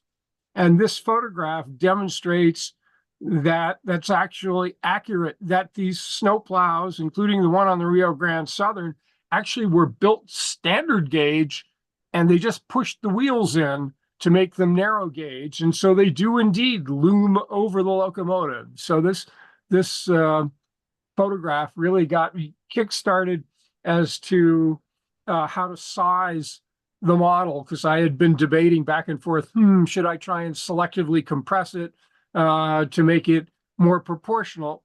And the answer, as demonstrated by this photo, is no. The rotary snowplow should loom over the locomotive. And so I have two courses now proceeding. I may end up making two rotary snowplows, one of them completely from scratch.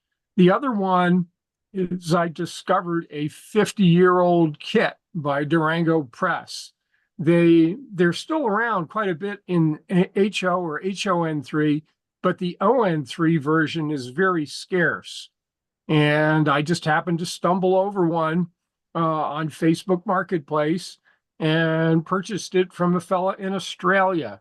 And when I got it, opened up the box and realized it was another one of these cases of somebody had bought something, opened the box, shook his head, closed the box, and never disturbed it. And having talked to a number of people, I now understand that that may not have been the worst idea in the world. People have described this kit as the most difficult to assemble kit they have ever attempted to assemble. So, Chris, if you'll flip to the next slide. Sure. There you go. So what you've got there is, again, I was testing the relative size. The plans come with a really nice full-scale illustration drawing, plan drawing of the finished rotary snowplow. And so I photocopied that and just, you can see, taped it to a little bit of black and put it with one of my favorite locomotives so I could compare the size and see if it looked credible. And I think this demonstrates that it does indeed look very credible. even though you can see how much taller the body of the rotary snowplow is than the cab of the locomotive. It's just like that photograph. And so this was the test. I actually did shoot some slightly compressed as well to compare them, and decided that I did not need to do the compressed version. But this has persuaded me to build it out of the box, full size, and I have indeed begun to put together the bits and pieces. Next slide. Just another view. Should try and get the kind of angle you saw in the original photograph with the plow in the front and the locomotive behind. But again, it demonstrates the proportions look like the photograph. One of the nice things in this kit, and there it's just posed in front of it, or rather than behind it. But again, you can see the relative height, how the smokestack is taller, the cab roof is taller. But that's because it was an 1890 standard gauge piece of equipment. And the kit actually models the standard gauge trucks with the wheels just pressed in on the axles, so that there is a very wide truck with the wheels pushed in. And of course, the original kit was ON3, and I model an ON30. And so it was an adventure in itself, pushing the wheels in that extra 1/16 of an inch on each side. But I have indeed converted the trucks to ON30, and they're beautiful trucks. So I didn't want to just take any old ON30 freight truck or caboose truck, because the metal trucks that come with the model are a very nice reproduction, very distinctive side frame. And so I was able to make those into ON30. And are there any more? I think so. Yep, there's the last one. There's the kit. The ON3 by Durango Press. I've discovered actually that the kit is still available through Keith Wiseman, and apparently he's modified it and improved it in some respects. But this obviously is the original. My scouting around indicates that it's over 50 years old. Just imagine how much $239 was 50 years ago. Again, I found a guy who had given up on it, and I got it for substantially less. And I suspect I will be spending quite some time putting it together. That'd be a really interesting project. It's got hundreds of white metal parts. All the little details you kind of see in that photograph, the steps, the brackets, the roof details, everything else is all white metal. The frame is white metal. The sides are just scribed wood, and I'm debating whether I'm going to use the original scribed wood or not. And the roof is sort of built like an old model airplane, where it comes with ribs, and then they want you to curve material over the ribs. That will be a challenge too. One of the features of the kit, however, is a beautifully detailed rotor, which if you've ever looked at the articles, it is a bear to scratch build your own rotor. So if nothing else in this kit was usable, the rotor was going to be the featured part. It also has the flanger. You can see the firebox beneath the frame. It's quite a kit, and I suspect I'm going to work on it over the next several months. Yeah, if the kit is anything like the real thing, I mean, that's going to be. I've seen a couple of these things in real life, and oh my gosh, they're huge, and they just look like, quite frankly, they look like they're thrown together. I mean, there's just a lot to it.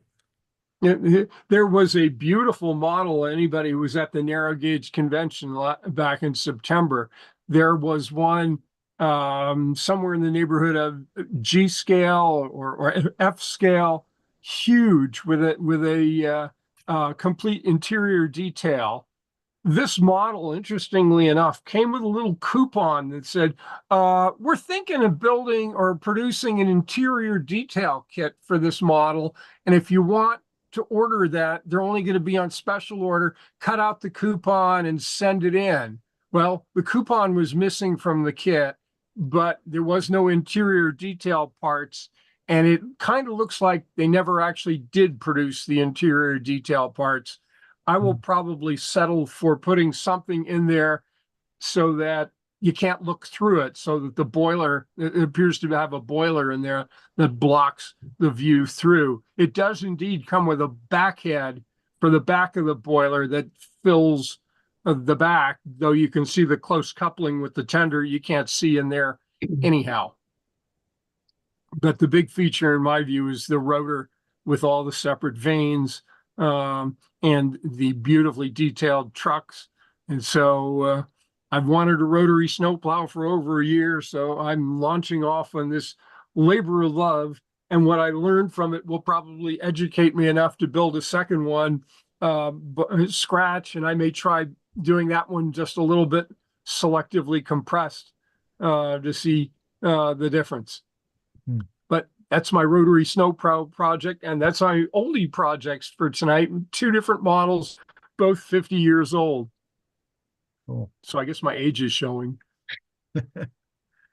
All right. Well, thanks for sharing, Jeff. Are Thank there any you. questions for Jeff? Hey, Jeff, Tom Farrell. Hey, Tom. $239 in today's money is $1,500. Whoa. So just keep that in mind. Jeez. So just imagine buying that 50 years ago. I knew that was a big number, but I didn't appreciate it was that big a number. Yeah, I'm not sure what a Mustang car, but it was probably around in there. You know? So you can imagine the heartburn when the kid arrived and he opened up the box and saw that it was a bag full of hundreds of white metal parts that all needed to be carefully cleaned up, and a box of sticks. Yeah, this is what nightmares are made of. Mm-hmm. Yeah. Hey, Jeff, it's Pat here. Yeah, Pat. That metal in that kit, at the age it is, what kind of condition is it in? It's in excellent condition. It's not Very nice. Zamek or anything like that. Yeah. It's a white metal alloy. It's a little soft, and so you have to go easy with some of the parts because they want to bend, but there's no indication, and I've looked at the hundreds of parts, I inventoried them. There's no corrosion or oxidation on them. Nothing, that looks like it's cracking or splitting. They seem fine. That's good. Yeah, because obviously it was a big feature of this kit was that it came with hundreds of white metal parts. All Hey, you need Jeff. is the right glue.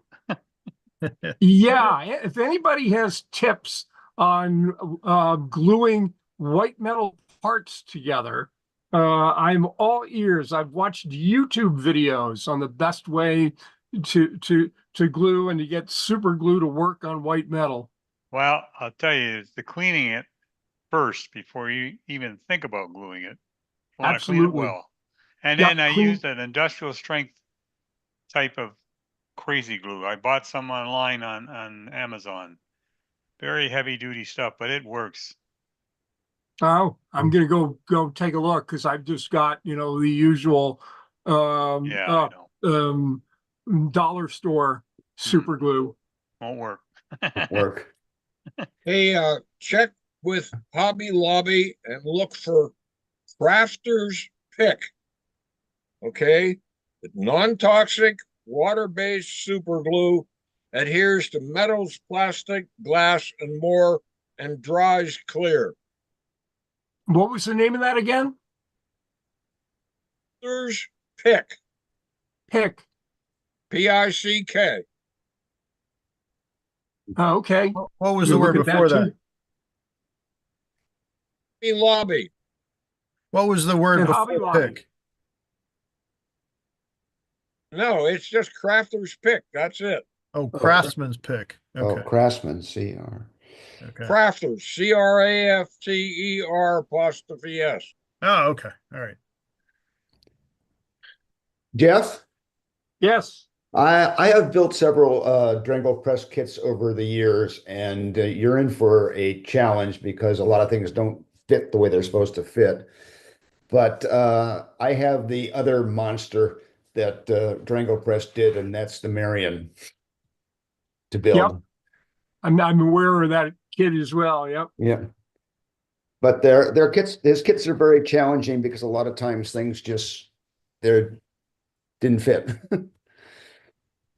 I've already spent a surprising amount of time filing all the pieces of the trucks to get Yep. them to fit together nice and neat and square. Right. Yep. Patience, emphasis on patience. Yes, very much so.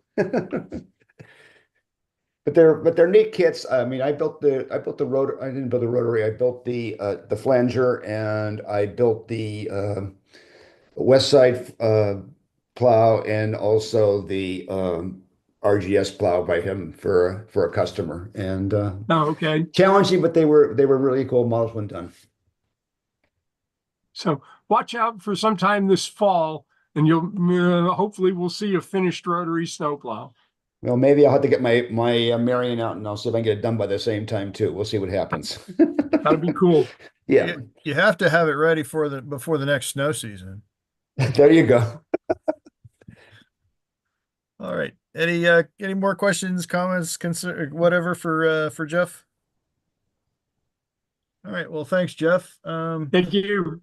I realized that we missed somebody, so I'm gonna actually go back up the slideshow here, because we're supposed to get Burned in here to redo his, but it didn't quite. I thought it looked like it got hidden somehow. Oh, there it is. Okay, so what we're gonna do is we're gonna go in and unhide him. And then we will go back and then reshare.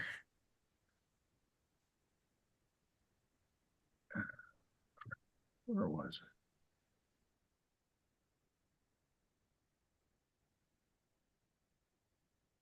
it? All right, so we'll go back to Burned. Oops. No, that's not what I did. No, there it is, right there. There we go. Okay. So you can hear me this time, huh? Yep. All right. Go on. All right. I built a little critter shed for my HON30 quarry line, and the machine that those parts are sitting on is a engraver router type of machine, CNC, and I wanted to try out the materials on it. It's an 8-inch thick acrylic and 16-inch thick plywood that I was using, and those are the plans for the for that shed. On the right is the computer screen. I drew that up in Draft Site.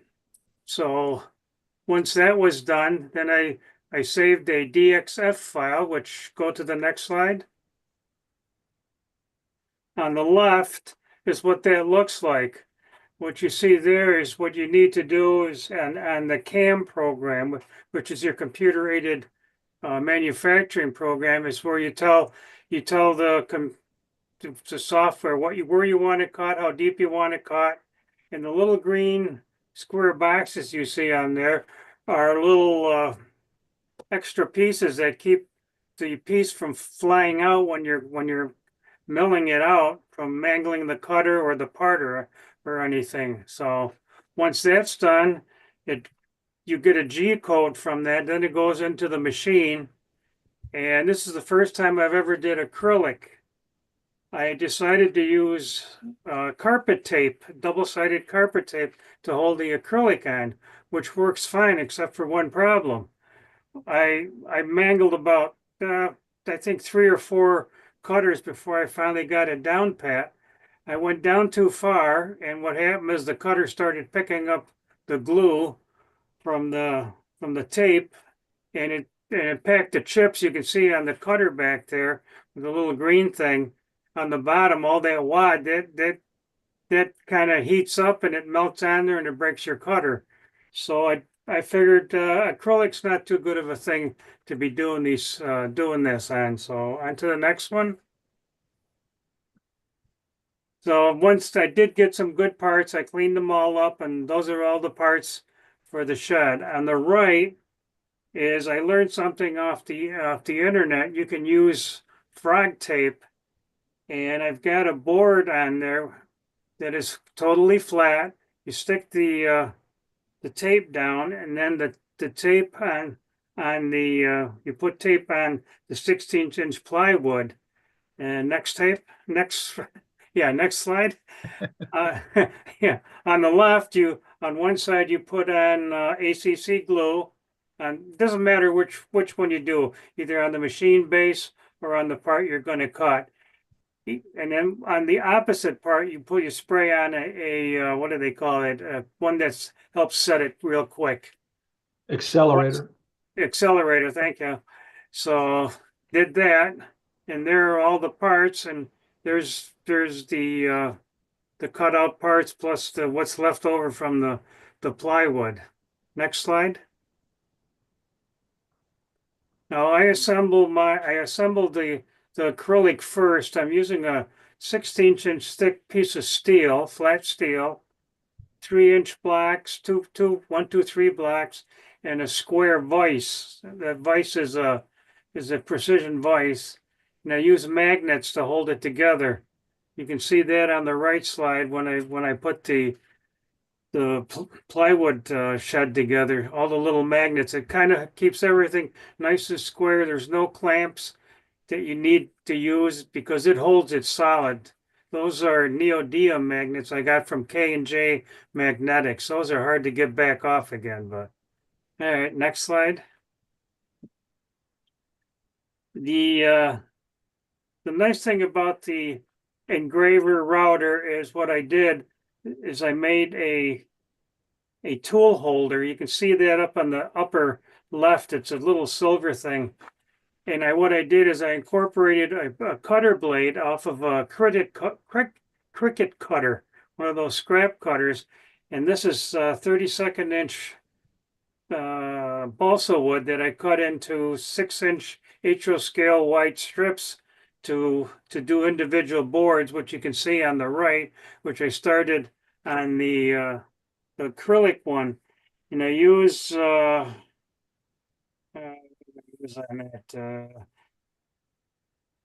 use 3M 465 adhesive transfer tape.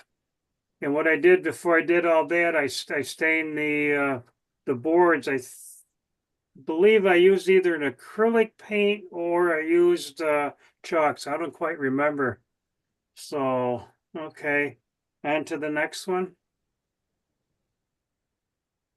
Now, then the one on the left is I started putting the boards on that one. And on the right, you'll notice that I actually made a mirror image of them. I put the acrylic one together wrong. I put it backwards and wound up with a mirror image. So what I might do is put both of them together and cut a door in the other one and have a drive-through one. I don't know yet. We'll figure that out later. On to the next one, please. Now here I'm cutting it's cardstock that I got at Wally World. It's called Naturals. They have all sorts of different colors, and again I used adhesive taping to make the clapboard, which I'm putting on in the right-hand picture there. It sticks on there pretty well after, I don't know, I've had it over a year now, and it's still stuck on there, so it works pretty good. Next slide. There's the finished, well, no, I wouldn't say finished, but the completed the wood and the siding on. Next, I started working on the roof, and what you see in the right-hand picture is a better view of that adapter I made to hold the cricket cutter. And I cut out strips of real cedar wood, and I made pieces anywhere from 3 inches, 6 inches, 9 inches to 12 inches wide. The next slide, please. Here on the left, you can see the width of the boards. They're all in HO scale, 3, 6, 9, and 12. And then once they were cut, I chopped them to length on my homemade chopper, and I use a box cutter blade in that, which doesn't bend as easy as a razor blade. Next one.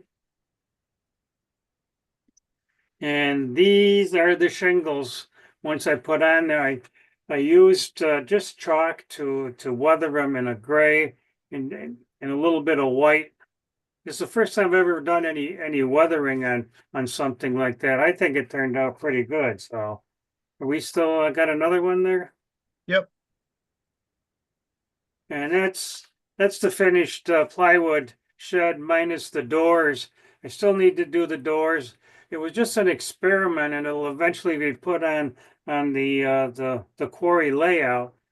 And hopefully, I'm planning on in the animation one. I'm going to show how I'm going to try to do animated doors on this thing. So hopefully, I can have something by that time. I don't know, probably not, but anyway, any questions? I guess not. Okay. All right. Nice Well, job. thanks.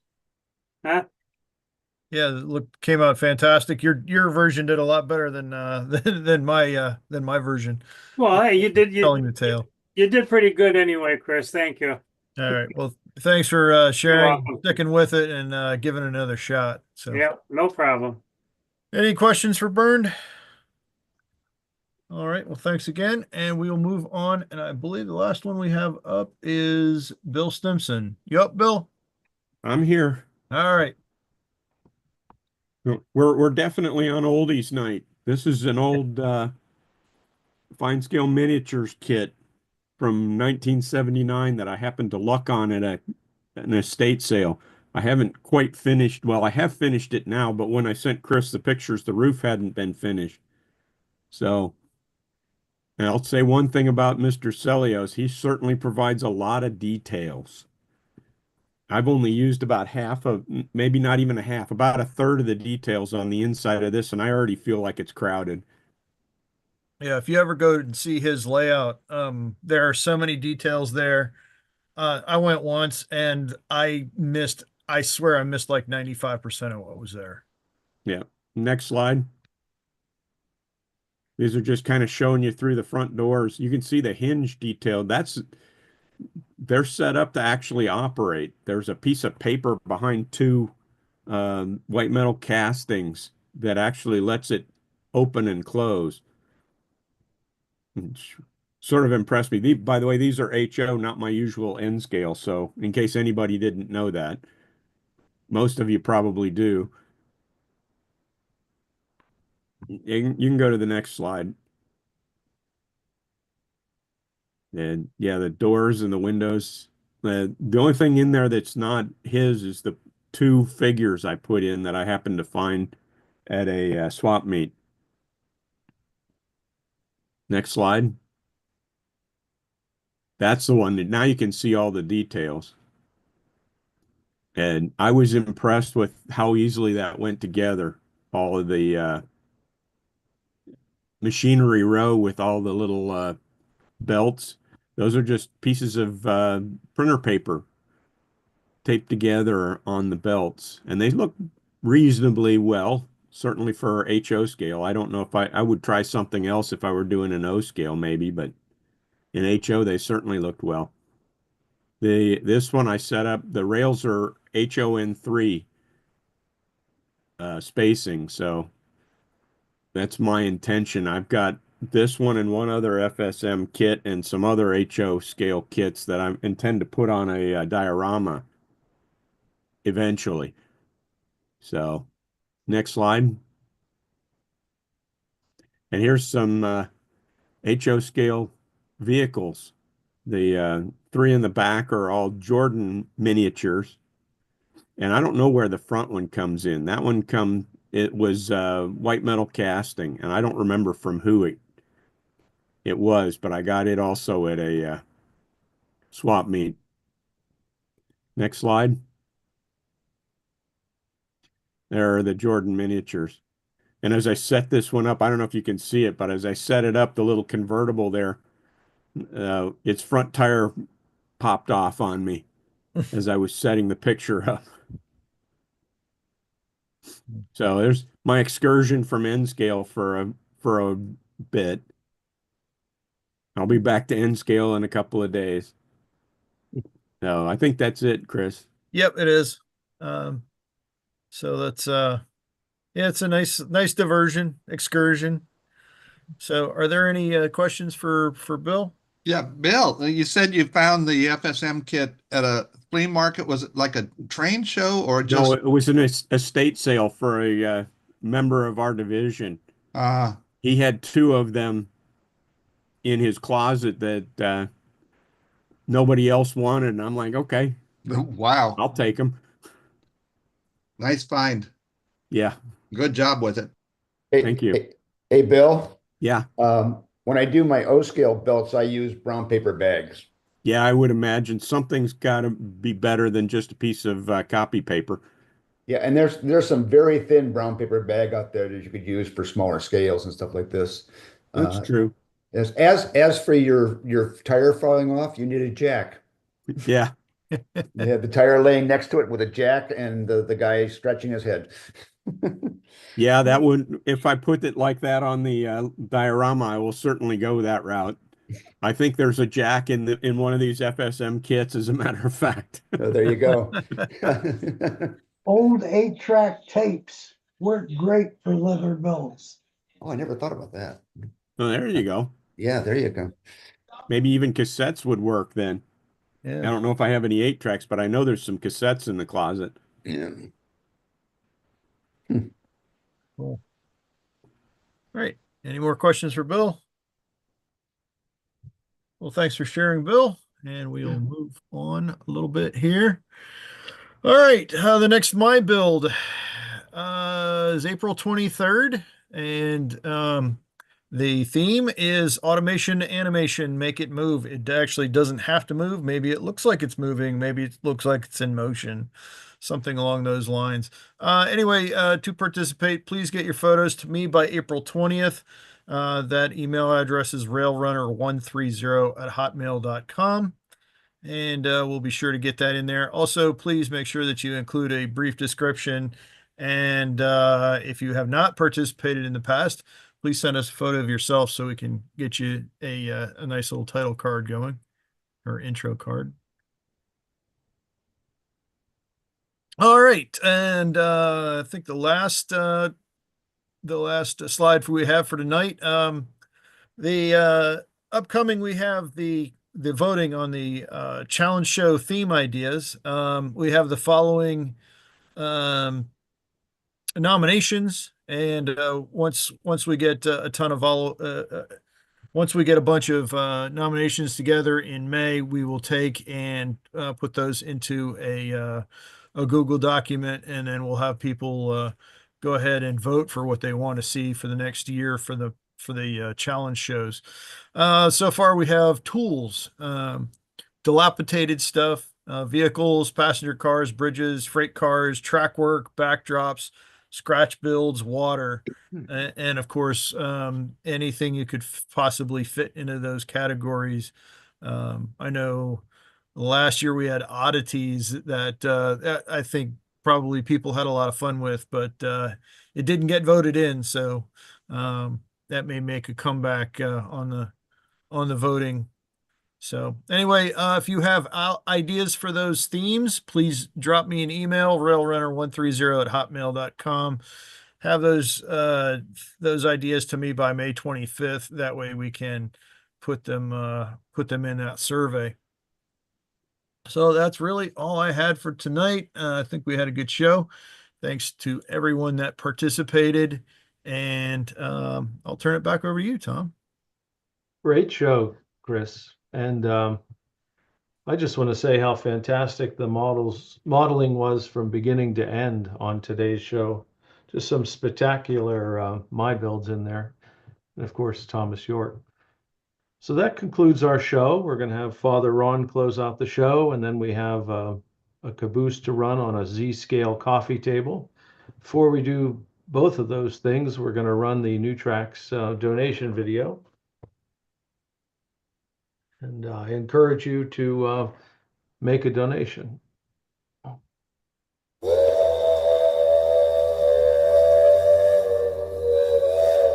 Do you enjoy NewTrax modeling? You can help support NewTrax in many ways, but donating to support the show and other activities is really appreciated. This helps pay for the expenses of producing the show, including Zoom, website, and emailing costs. You can support NewTrax financially in 3 ways. First, you can make direct contributions through Patreon. With Patreon, you can make a single or monthly contribution to NewTrax. You can also contribute through YouTube by using super stickers and super chats to donate. Finally, when you watch a YouTube replay, letting the ads run will increase the payout to NewTrax. Thank you for supporting NewTrax modeling.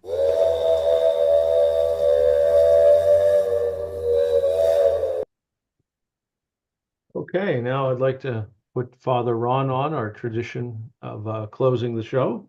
Father Ron. Master maker of the universe, our scale models imitate your creative spirit, and we learn the genius of your handiwork. Teach us to appreciate all you have made. Amen. Thank you, Father Ron. And now our caboose, which is a Z-scale layout in a coffee table or a piece of furniture anyway.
Excellent show. Thank everyone for their participation. I also want to thank Pat Rivard. He was the producer tonight. Phil was at a national train show in the West Coast. We'll see you next Wednesday, and thanks again.